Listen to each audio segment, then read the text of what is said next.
Hi, I'm Tim. Welcome to our channel, and thanks for logging on. If you enjoy these videos, do me a favor and subscribe to our YouTube channel right here at Watchbox Reviews. I would really appreciate it, and I promise to update daily. If you like this watch, see it and purchase it on our website, thewatchbox.com. And today we discuss a milestone for de Bethune, a small independent founded in 2002.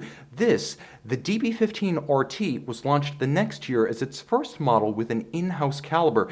It's an incredible document of early de Bethune design, as some elements of current production are present in this watch, and other characteristics of early models are present that would later phase out. So this is a wonderful transitional reference for fans of one of the marquee independent horology houses in the industry today, and not just in Switzerland, globally. So the watch is 43 millimeters in diameter. On my 16 centimeter circumference wrist, the red gold case wears easily. It's far narrower across the wrist than a 2018 de Bethune, and even with the floating lugs today, none of them fit this well. The timepiece, only 47.6 millimeters across the wrist, lug-to-lug, is an easy one to wear on my 16 centimeter circumference wrist, and because it's only 12.3 millimeters thick, 1/10 of a millimeter thicker than a Rolex Daytona with a domed bezel, it easily slides underneath a dress cuff. If you like de Bethune but the current watches are too big, this is the one you need to consider. The spacing between the lugs is a modern 22 millimeters, which gives it an impressive stance. And you'll note the lugs are drilled relatively close to the case with a semi-curved spring bar, closing the visual gap, preventing rubbing, and also allowing the strap to pull straight down unconstrained to fit around a small wrist. Substantial, bolstered, alligator leather strap, large rectangular scale, black, semi-gloss, monotone stitch, folded edge that shows you the layers of construction, and a distressed calfskin on the underside. De Bethune buckle, minimalist on the top, but not anonymous. It's branded on the underside. It also features a contrasting satin finish on the underside. Polished on its tops and its flanks, the image of the flank, as viewed in profile, nicely echoes the bullet-style cabochon lugs of the case.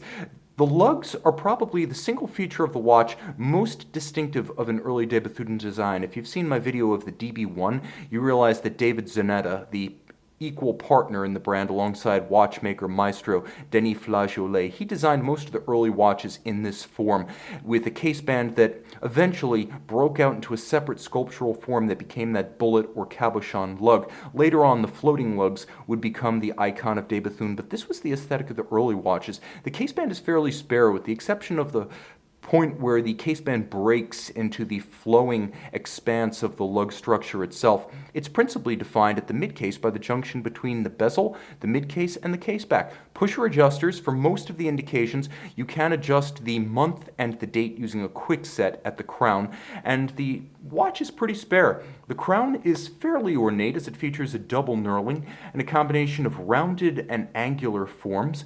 It has a minimal presence against the case flank, and for the most part, when you view the watch from the front, it is all of dial, with the bezel falling away more as a golden halo, a la IWC Portuguese. The dial is mostly a matte silver. I say mostly a matte silver because there are a few standout distinctions. First, the railroad minutes outboard. Second, stylized blue Roman numerals, including a watchmaker's 4. There is a 360-degree double hemisphere blued steel and palladium moon phase. This was the debut of that feature, and it is retained to the current day, now a styling and complication signature of de Bethune. This was its debut, and you can begin to see modern features creep into these watches as you wear the DB15.